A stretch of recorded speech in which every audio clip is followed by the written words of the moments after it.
Hello dear aspirants and welcome back to Arunachal pulse, your weekly Arunachal specific current affairs programme. तो देखते हैं past week में हमारे लिए एग्जाम स्पेसिफिक कौन से न्यूज़ थे, राइट। सबसे पहले शुरू करते हैं शौर्य संबंध से। ओके, शौर्य संबंध ये क्या है? ये इंडियन आर्मी के द्वारा एक इनिशिएटिव है to follow up on the care of Indian army soldiers, जो भी हमारे पैरामिलिट्री और आर्मी में काम करते हैं, बॉर्डर एरियाज में जो लोग इन्वॉल्व रहते हैं हमारे बॉर्डर्स को गार्ड करने के लिए। इवन आफ्टर एम्प्लॉयमेंट, जब वो रिटायर होते हैं, जब वो आर्मी वेटरन्स बन जाते हैं, बहुत सारे ऐसे आर्मी वेटरन्स हैं जो हमारे अरुणाचल के बहुत ही रिमोट एरियाज से आते हैं, आपको पता है, राइट।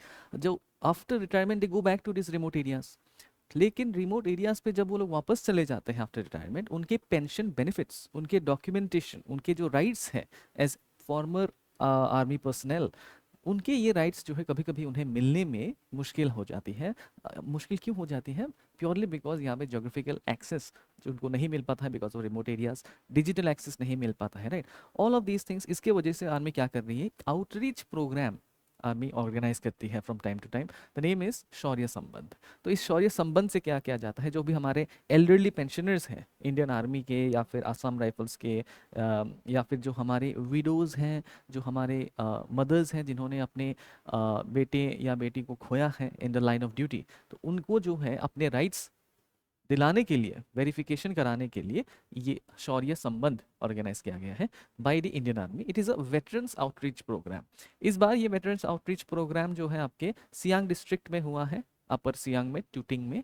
और यहाँ पे जो है एक्स सर्विसमैन, वीर नारी मतलब the widows of the Indian serviceman, वीर माता मतलब द मदर्स, है ना, and families who reside in remote border areas, है ना। हमारे ऑनरेबल चीफ मिनिस्टर ने एक बार बोला था कि the true essence of the Indian army, उनका जो अगर हम देखभाल करना चाहते हैं, we look after them because they look after us, that is only realised truly after their retirement. क्योंकि when they are in duty, वो अपना बलिदान देते हैं हमारे लिए, तो उसके बाद हमें उनका केयर करना चाहिए। And so this is how the Indian army is doing this, right. आपने देखा होगा दिस हैज अ कन्वर्जेंस। इसका कन्वर्जेंस किसके साथ है? इसका कन्वर्जेंस सेवा आपके द्वार 2.0 के साथ है। क्योंकि सेवा आपके द्वार 2.0 में भी नॉर्मल सिविलियंस को अपनी जो सर्विसेज उन्हें मिलने चाहिए, जो बेनिफिट्स मिलने चाहिए, बिकॉज ऑफ रिमोट लोकेशंस जो नहीं मिल पाता है, वो फॉरवर्ड किया जाता है थ्रू सेवा कैंप्स, राइट। तो यहाँ पे क्या हो रहा है, थ्रू शौर्य संबंध, you can remember it like this, कि जैसे हम सेवा आपके द्वार में करते हैं फॉर सिविलियंस, राइट, उसी तरीके से फॉर एक्स मिलिट्री पर्सनल हम शौर्य संबंध में करते हैं। ओके, ठीक है। So this is the major aspect of it. यहाँ पे जो है आपके पेंशन हो गए, हेल्थ केयर हो गए, आपके एडमिनिस्ट्रेटिव जो भी कंसर्न्स हैं, ताकि आप इनको एड्रेस कर पाए, because of remote locations like upper Siang district, Changlang में हो गया, तिराप में हो गया, might be very difficult for the elderly retired personnel to come all the way to the state capitals, right? So इसीलिए ये इस तरीके का आउटरीच प्रोग्राम किया जाता है, राइट। इससे क्या होता है, these are the beneficiaries, right. Assam rifles के वेटरन्स जो है, Indian army regulars, veer naris and veer matas, right.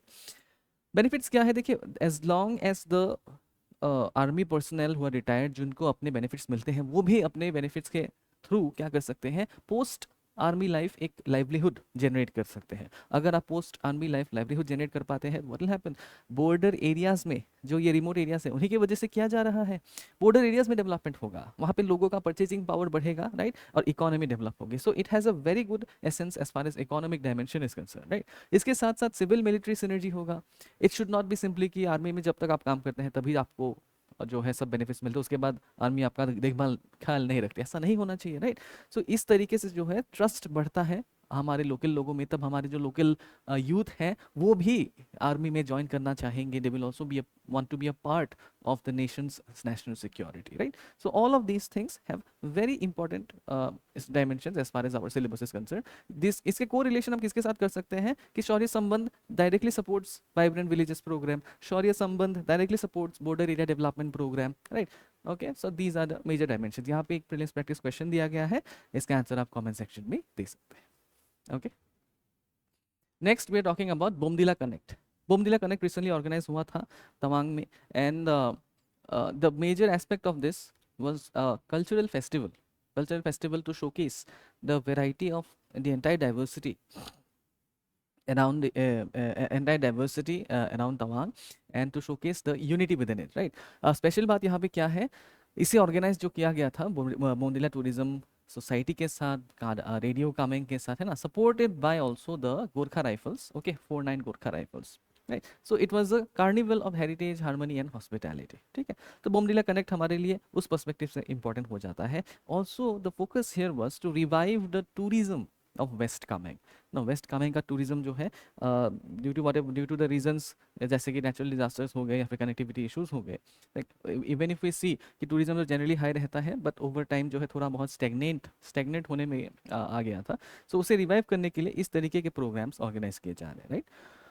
तो यहाँ पे जो है बोमडिला आपको पता है, it serves as the headquarters of West Kameng district, और ट्रेडिशनली जो है ये वेस्ट अरुणाचल का गेटवे रहा है, राइट। और for major locations such as Dirang, Tawang जो है, बोमडिला जो है एक, it has been a place of constant tourism, right. इसे हम और कैसे बढ़ावा दे सकते हैं, that is the essence behind Bomdila connect.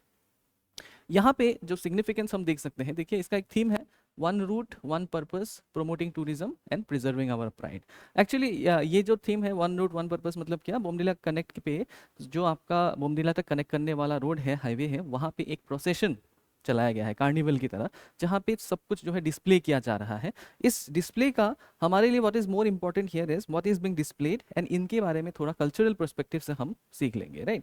तो यहाँ पे क्या है, देखिए कल्चरल प्रोसेशन लाया गया था, राइट, लोअर गोम्पा तक लेके जाया गया था।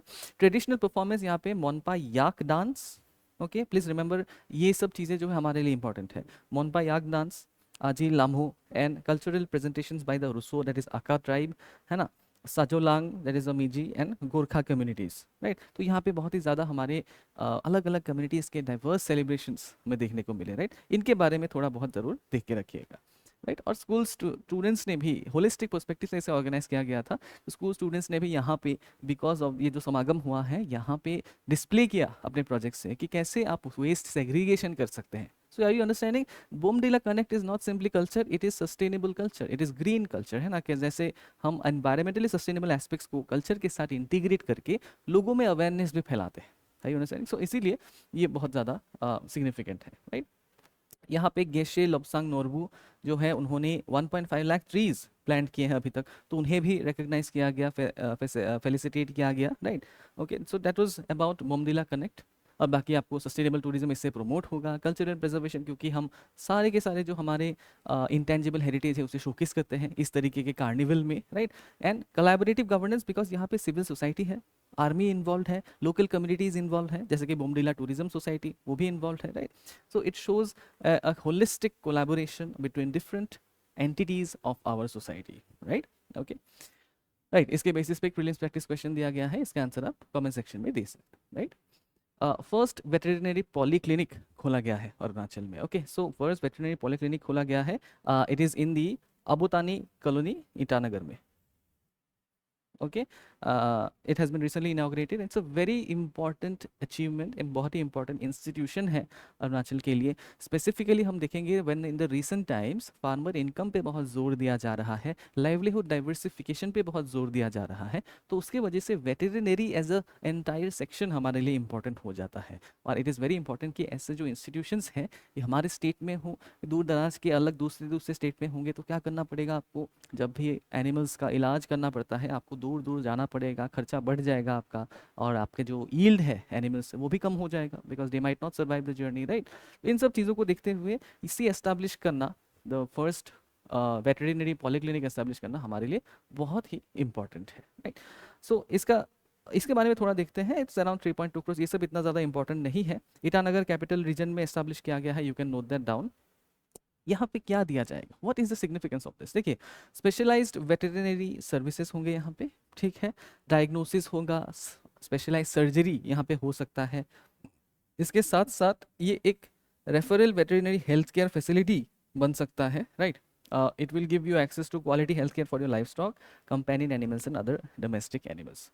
यहाँ पे these are simply the pure functions of the clinic, but however ये किस पर्सपेक्टिव से हमारे लिए इंपॉर्टेंट है, देखिए हम ऑलरेडी हमारे स्टेट में जो है मिथुन और याक कंजर्वेशन, आप लोगों ने देखा होगा बार बार इन करंट अफेयर्स आता रहता है, मिथुन और याक के बारे में हम लोग बात करते रहते हैं, how these animals are culturally, socially and economically important for us. Now if you are promoting mithun and yak जैसे varieties, you also need a place where these animals can be treated in case they have certain health requirements, right?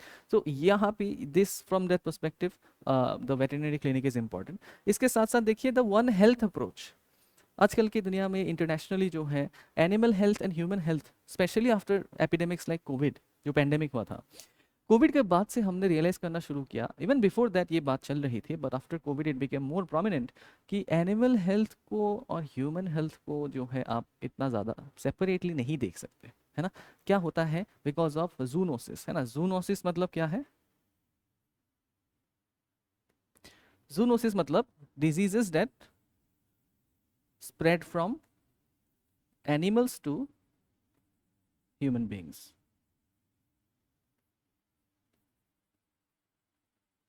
Correct.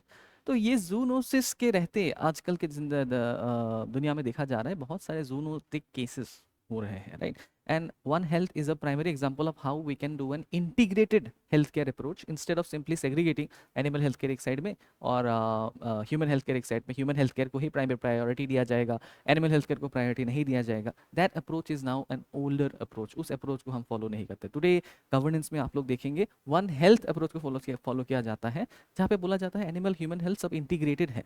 Animals अगर unhealthy रहेंगे, इससे problem क्या हो सकता है? Economically तो problem हो ही सकता है, हेल्थ वाइज भी इंसानों तक ये प्रॉब्लम आ सकता है, राइट? तो वन हेल्थ अप्रोच के लिए these clinics are very important, right?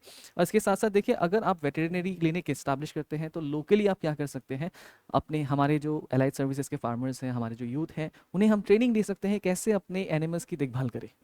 Because ये जो पॉलीक्लिनिक है, it will not simply serve as a health care centre, यहाँ पे ट्रेनिंग भी होगा, डेमोन्स्ट्रेशन भी होगा, अवेयरनेस जनरेशन होगा यहाँ पे। सो इससे जो है हमारे इकोनॉमी को और हमारे यूथ को बहुत ज़्यादा फायदा हो सकता है, राइट? और इसके साथ साथ जो है हम लोग हमेशा बात करते रहते हैं, नॉर्थ ईस्ट के जो हमारे यूथ हैं, बहुत सारे सबसी स्टेट्स में हम there is a out migration, jobs के सर्च में देयर इज आउट माइग्रेशन। लेकिन अगर हम एलाइड सर्विसेज को प्रॉफिटेबल बना सकते हैं, क्या हो सकता है? We can have in migration या फिर रिवर्स माइग्रेशन। और ये हमारे लिए इंपॉर्टेंट है, क्योंकि हमारे यूथ, है ना, in search of jobs, if they are going outside, what is happening is that we are losing precious human resource. Okay, और इसे रिवर्स करना हमारे लिए बहुत इंपॉर्टेंट है, राइट? इसके साथ साथ लाइवलीहुड पे तो, इकोनॉमी पे एंड वुमेन एम्पावरमेंट पे तो फर्क पड़ेगा ही पड़ेगा, right? So that is a very important aspect as far as the veterinary clinic is concern. इसके साथ कुछ रिलेटेड एस्पेक्ट्स हैं, उसे भी देख लेते हैं। देखिए, एनिमल बर्थ कंट्रोल रूल्स, इसे हम एबीसी रूल्स बोलते हैं। एबीसी रूल्स, ये एबीसी रूल्स जो है नेशन वाइड इंप्लीमेंट होते हैं। इसके बारे में थोड़ा हम देख लेते हैं कि ABC rules, because we are studying veterinary, तो देख लेते हैं। यहाँ पे क्या होता है कि जनरली ये देखिए, जो you can see these are stray dogs, ये जो स्ट्रे डॉग्स हैं, इन स्ट्रे डॉग्स के पर्सपेक्टिव में जो है एनिमल बर्थ कंट्रोल रूल्स बहुत ज़्यादा न्यूज़ में थे, right, in the last year. So if you simply look at it, stray dogs की जो डीवर्मिंग है, वैक्सीनेशन है, स्टेरिलाइजेशन है, लोकल अथॉरिटीज़ इसके लिए रिस्पॉन्सिबल होते हैं, राइट? इसके साथ साथ ये जो एनिमल बर्थ कंट्रोल है, स्ट्रे डॉग्स का बहुत ज़्यादा प्रॉब्लम है अर्बन एरियाज में, आप लोगों को पता होगा।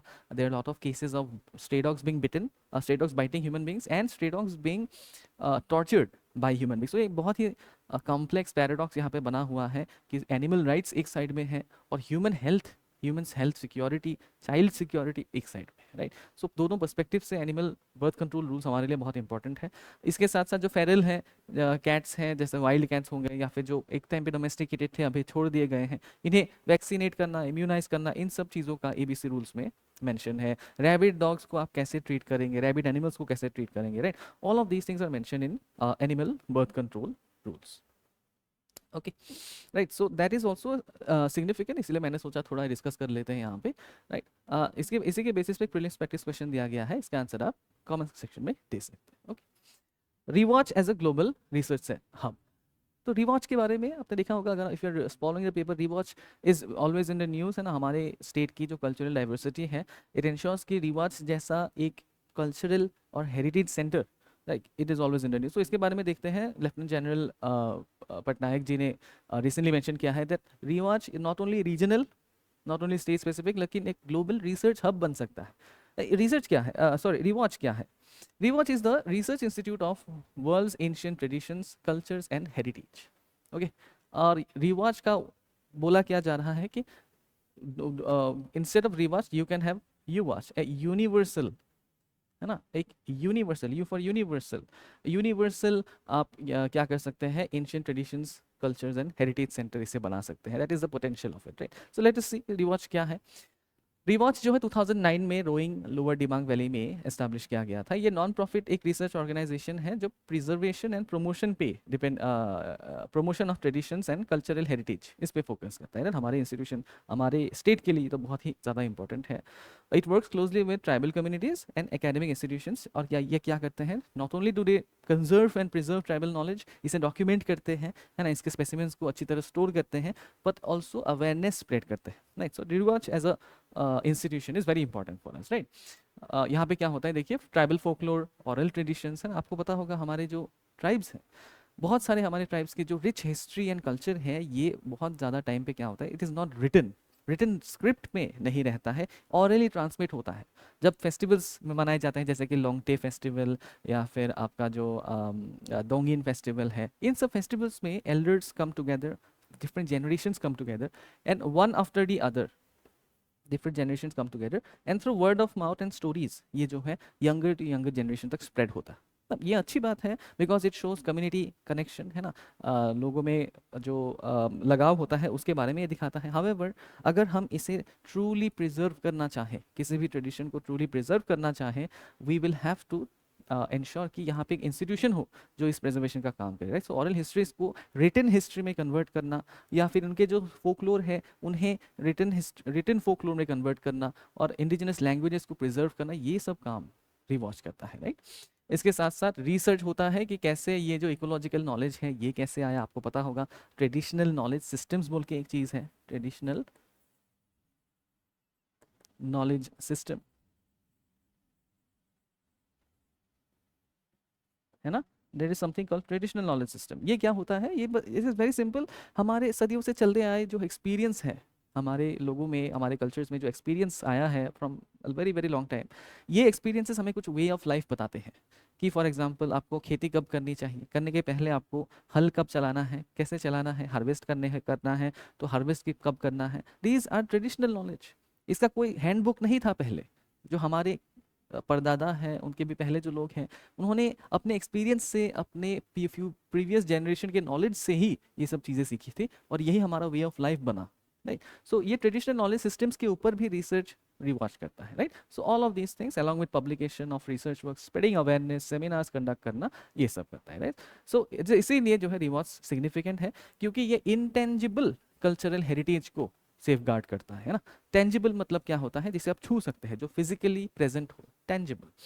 इनटेंजिबल, और जैसे कि ओरल ट्रेडिशंस, इनटेंजिबल, जैसे कि फोकलोर, है ना, ये कहानियाँ जो मिथ्स होते हैं, जो हम अपने फेस्टिवल्स में बच्चों को सुनाते हैं, all of these things, these are intangible, इन्हें छुआ नहीं जा सकता, this is just a part of our culture, right. उसे प्रिजर्व करता है, that is very very important, right. इसके साथ जो है promotion of research, sustainable development, ये सब तो करता ही है रिवॉच, राइट।